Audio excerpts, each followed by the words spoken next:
आज हम चर्चा करेंगे भविष्य के धर्म के विषय में। किस धर्म के मानने वाले लोग ज्यादा सफल होंगे, दुनिया में कामयाब होंगे, और कौन सा धर्म दुनिया का नेतृत्व करेगा। आप सोचेंगे कि जो सबसे प्राचीन धर्म है वह करेगा, कोई कहेगा कि जो सबसे नया धर्म है वह दुनिया का नेतृत्व करेगा, कोई कहेगा अरे भाई जिसके ज्यादा देश है, जो पहले से ही ज्यादा फैला हुआ धर्म है, सबसे बड़ा धर्म है, वह नेतृत्व करेगा। वास्तव में ऐसा कुछ नहीं है। जो छोटे छोटे से धर्म थे, छोटी छोटी सी मान्यताएं थी, वो बड़े धर्म बन करके सामने आए हैं, और जो बहुत बड़े धर्म थे वो छोटे भी हो गए हैं। तो यह तो पैमाना बिल्कुल नहीं चलेगा। लेकिन फिर आप कहेंगे कि जो सबसे बेहतर होगा, तर्क के आधार पर आप जिसे बेहतर साबित कर देंगे वह चलेगा, वह भी नहीं चलेगा, वह भी नहीं चलेगा। यह जरूरी नहीं कि दुनिया में बेहतरीन चीजें ही चले। एक छोटा सा उदाहरण हम यहां पर लेते हैं भाषा को लेकर के। अगर हम देवनागरी लिपि के विषय में बात करते हैं, जिसमें संस्कृत और हिंदी लिखी जाती है, वह संसार में सबसे ज्यादा वैज्ञानिक है, कोई माने या ना माने। अगर हम दुनिया की किसी भी भाषा को देखें, उसकी लिपि को देखें, तो क्या पाएंगे? मेरी पसंदीदा भाषा है, बड़ी सुंदर भाषा है, बड़ी मीठी भाषा है उर्दू। लेकिन उर्दू में जिस तरह से चीजों को लिखा जाता है, अलिफ बे टे से, ये जो चीजें हैं, इनको आप जो का क्यों नहीं पढ़ सकते। बोले अलिफ से अ बनेगा। जब अलिफ है तो उससे अ क्यों बनेगा? अ से अ बनता है, क से क बनता है, ख से ख बनता है। अब बात करें पंजाबी के विषय में। पंजाबी एकदम संगीतमय भाषा, बोलते हुए कितना अच्छा लगता है, और यदि धर्म का उपदेश पंजाबी में किया जाता है तो एकदम दिल में उतरता है। बड़ी मीठी भाषा है। लेकिन गुरुमुखी में लिखी जाती है, और गुरुमुखी में इतना सारा ज्ञान लिखा गया है। गुरु ग्रंथ साहिब के विषय में बात करें, इतना सुंदर ज्ञान लिखा गया है कि बस उसको शब्दों में बयान नहीं किया जा सकता है। सुखमनी साहिब सुखों की मणि है, जपजी साहिब, इतने सुंदर ज्ञान की बातें बहुत ज्यादा। लेकिन यदि हम लिपि के विषय में बात करते हैं तो फिर वह कक्का खग्गा गग्गा इत्यादि। अब कक्का खग्गा गग्गा इस तरह से पढ़ेंगे, कक्का की इससे क बनेगा, अब क है तो क क्यों नहीं बनेगा? अब अगर बात करें कि कक्का से कक्का ही रहेगा, उससे क ही बनेगा, यहां तक की तो बात ठीक है, लेकिन उसको कक्का क्यों कहा जा रहा है? अब अगर अ बनेगा तो अलिफ क्यों कहा जा रहा है? अब बात करते हैं इंग्लिश के विषय में। इंग्लिश में अब यहां पर CITY सिटी बनेगा, और CAT कैट बनेगा, यानी सी से क बन जाता है और सी से स भी बन जाता है, जी से ग बनता है और जी से ज भी बन जाता है। यह क्या बात है भाई? अब ऐसे कैसे पता चलेगा कि यहां पर ज बन रहा है, यहां पर ग बन रहा है, यहां पर क बन रहा है, यहां पर स बन रहा है? कोई निश्चित नियम नहीं। और क्यों बन रहा है? एक अलग से उसके लिए कोई अक्षर नहीं हो सकता था क्या? और कमाल की बात यह है कि फिर उसे लिखा किस प्रकार से जाता है। जंगल में कुछ व्यक्तियों को छोड़ दिया जाए, दुनिया की अलग अलग लिपि उन्हें अलग अलग लोगों को सिखाई जाए। मान लिया 2 लड़कों को जंगल में छोड़ दिया गया, अभी तक वो बिल्कुल अनपढ़ है, चीजों को नहीं जानते हैं, उन्हें धीरे धीरे चीजें सिखाई गई, उन्हें वापिस शहर में लेकर आया गया। अब उनको अलग अलग चीजें सिखाई जा रही हैं, एक को इंग्लिश सिखाई जा रही है, एक को देवनागरी सिखाई जा रही है, एक को हिंदी सिखाई जा रही है। अब जब इंग्लिश में उसको अभी तक और कुछ नहीं सिखाया गया, केवल अंग्रेजी वर्णमाला को सिखाया गया है। अब उससे बताया गया कि यह MOTHER, तो वह उसे मदर पढ़ेगा ही नहीं, पढ़ ही नहीं सकता है जब तक आप उसे नहीं बताओगे कि यह मदर बन गया। अब अगर जिसे हिंदी सिखाई गई है, अभी केवल वर्णमाला सिखाई गई, उसको बताया गया कि क म ल, तो उसको तेजी से पढ़ने के लिए कहा गया क म ल कमल बन गया, ब र ग द बरगद बन गया। अब यह छोटी सी बात बता रहे हैं, यदि हम व्याकरण पर आते हैं तो बहुत लंबी बात हो जाएगी। तो दुनिया की सबसे अच्छी लिपि और उससे ज्यादा सबसे ज्यादा वैज्ञानिक भाषाएं, यदि हम हिंदी के विषय में बात करें, उससे बढ़कर संस्कृत के विषय में बात करें, कहां है? यह दुनिया में नंबर 1 पर क्यों नहीं है? क्या तर्क के आधार पर यह फेल हो सकती है? क्या कंप्यूटर के आधार पर यह फेल हो सकती है? नहीं हो सकती है। लेकिन दुनिया में अंग्रेजी का वर्चस्व है। क्यों है? क्योंकि इसलिए नहीं कि वह बहुत श्रेष्ठ भाषा है, इसलिए नहीं वह बहुत सफल भाषा है, इसलिए कि वह सफल लोगों की भाषा है।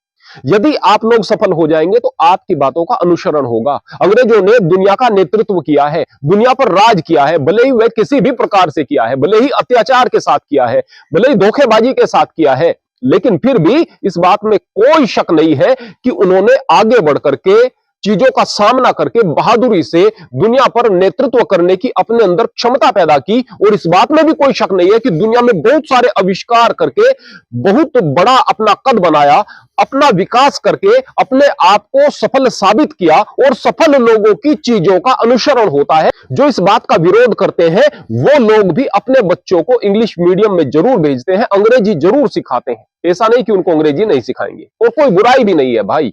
यदि आप किसी चीज से वैश्विक रूप से जुड़ रहे हैं तो कोई बुराई नहीं, अपनी भाषा को भी सीखे और दूसरी भाषा को भी सीखे। ज्ञान जितना आप प्राप्त करें अच्छी बात। मेरा कहने का मतलब यह नहीं कि मैं अंग्रेजी का विरोध कर रहा हूं। मेरा कहने का मतलब यह है कि आप व्यवहारिक पक्ष से देखें। यह जरूरी नहीं है कि एक चीज बहुत अच्छी है इसलिए वह बहुत स्वीकार करने योग्य हो जाएगी, बल्कि सफल लोगों की चीजें स्वीकार होती हैं। ठीक इसी तरीके से यदि कोई व्यक्ति अपने धर्म की अच्छाई दूसरे व्यक्ति को बताने का प्रयास करेगा तो दूसरा व्यक्ति भी अपने धर्म से जुड़ा हुआ है, गहराई से जुड़ा हुआ है। अब उसे उसकी बातें बुरी लग रही होंगी, उसे ऐसा लग रहा होगा कि अपने धर्म की अच्छाई बताकर यह मेरे की बुराई करना चाहता है। वो अपने की अच्छाई बताने की कोशिश करेगा और अपने खूंटे को मजबूती से पकड़ लेगा। अब आप कहेंगे कि इस तरीके से ही तो प्रचार होता है, ऐसे ही तो इस्लाम बढ़ा है, प्रचार से नहीं। भाई, प्रचार से नहीं बढ़ा है। आप देखें कि आजादी के बाद में कितना इस्लाम बढ़ा है, बताइएगा कितना बढ़ा है, कितना देखा है आपने धर्मांतरण को। आजादी के बाद वह धार क्यों खो दी है इस्लाम ने? क्यों कन्वर्जन नहीं हो रहे हैं? क्या अब ज्ञान नहीं रहा?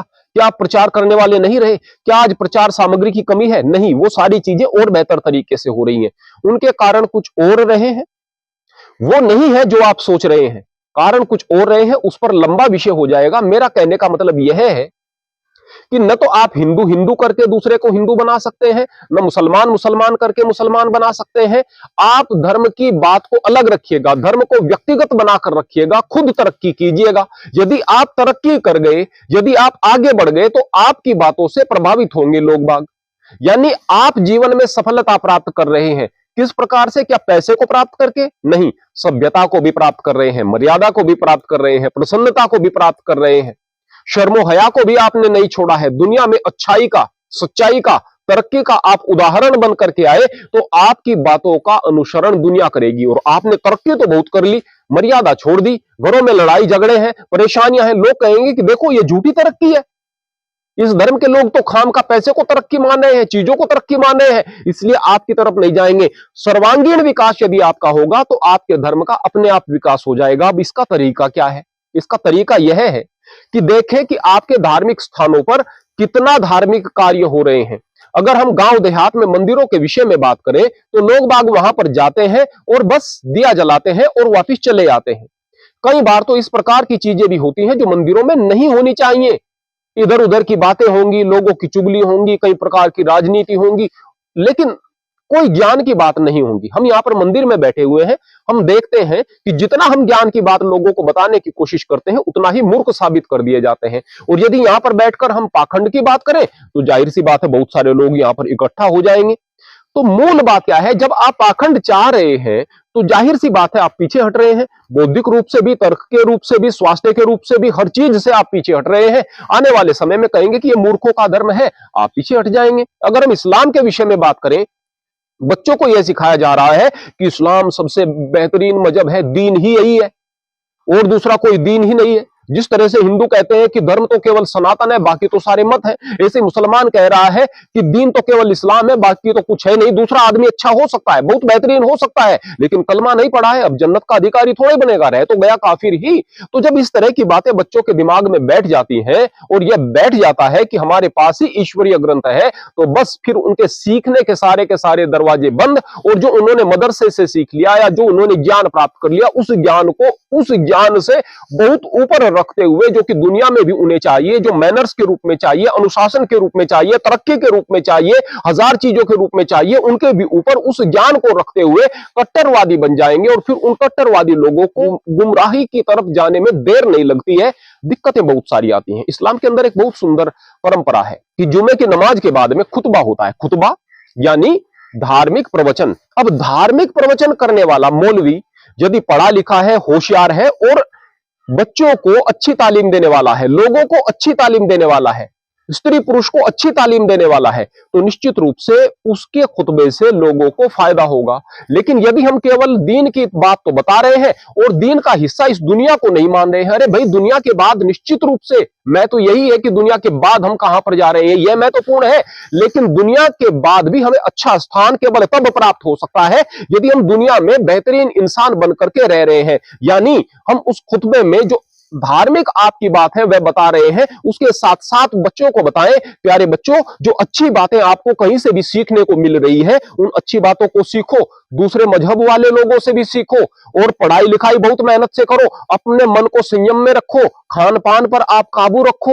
अपनी नफ्स को रोक करके रखो, अपनी इच्छाओं को रोक करके रखो। ये इच्छाएं आपको पता नहीं कहां पर डाल देंगी। ब्रह्मचर्य की शिक्षा उन्हें दो, तरक्की की बात उन्हें बताओ, विज्ञान के विरुद्ध जाने के लिए उन्हें मना करो, उन्हें कहो कि भाई विज्ञान आपको जो चीजें बता रहा है उस पर भी यकीन करो, जो चीजें साबित हो चुकी हैं उन पर भी यकीन करो। आप धर्म के साथ भी जुड़े रहो और तरक्की की तरफ भी चलो, उन्हें संतुलन की बात बताओ, निश्चित रूप से तरक्की होगी। और यदि उन्हें आप कट्टरवाद की बात बताते रहेंगे, आने वाले समय में वो बच्चे या तो इस्लाम छोड़कर एक्स मुस्लिम हो जाएंगे या नास्तिक हो जाएंगे पूरे तरीके से, या किसी अन्य धर्म में चले जाएंगे। मूल बात तो यह है भाई कि आप लोगों की सोच, आप लोगों की तरक्की की तरफ जिज्ञासा, आप लोगों का संयम, आप लोगों की मर्यादा, आप लोगों का व्यवहार, ये सारी की सारी चीजें आपको बेहतर तो बनाएंगी ही, कामयाब तो बनाएंगी ही। और जब आप कामयाब भी हो जाएंगे, आपके जीवन में खुशियां भी होंगी, आपके जीवन में सुख भी होंगे, तो दूसरे लोग आपसे खुद ब खुद प्रभावित होंगे। यानी जब तक कि आप अपने धर्म पर रहेंगे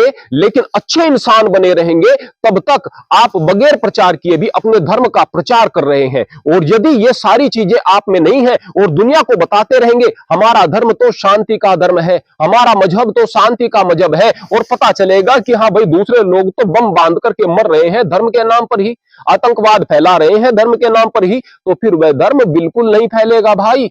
और अगर मैं हिंदुओं के विषय में बात करूं, हिंदू अगर अपने मंदिरों में जो भी महंत बैठे हुए हैं, जो साधु बैठे हुए हैं, उनसे अपेक्षा करें कि वो आपको श्रीमद् भगवत गीता से, वेदांत से, दर्शन शास्त्रों से ज्ञान बताएं, आपकी समस्याओं का समाधान बताएं, तो निश्चित तौर पर आप जिंदगी में आगे बढ़ेंगे। मंदिरों को क्या बनाओ, जिस तरह से इस्लाम में खुतबे का प्रचलन है, आप भी अपने मंदिर में कुछ इस तरह का प्रचलन शुरू करो ना। साप्ताहिक रूप से ही सही मंदिर में सभी लोग इकट्ठे हो जाओ ना, इकट्ठे होकर के वहां पर अपनी सामाजिक बातें भी रखो, अपनी सामाजिक समस्या भी रखो, धर्म क्या उस विषय में कहता है, हमें क्या करना चाहिए, इसके लिए मार्गदर्शन आप अपने महंत से लो, आपस में डिस्कस करो, अपने अनुभव को आपस में बांटो, अपने ज्ञान को आपस में बांटो, निश्चित रूप से आप लोगों की तरक्की होगी। जब आप पाखंड को चाहोगे तो मंदिरों में पाखंडी बैठेंगे और आप लोगों को गुमराह करेंगे। आप लोग चिल्लाते रहिएगा, आप लोग अपने अपने धर्म के नारे लगाते रहिएगा, ये नारे आप लोगों को एक दूसरे से अलग तो कर सकते हैं, आपको तरक्की नहीं दिला सकते हैं।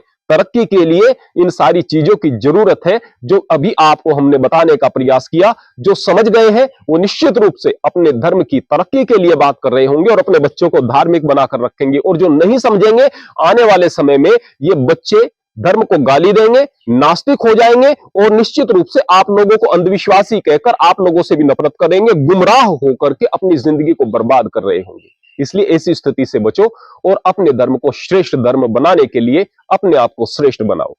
हरि ओम, हरे कृष्ण।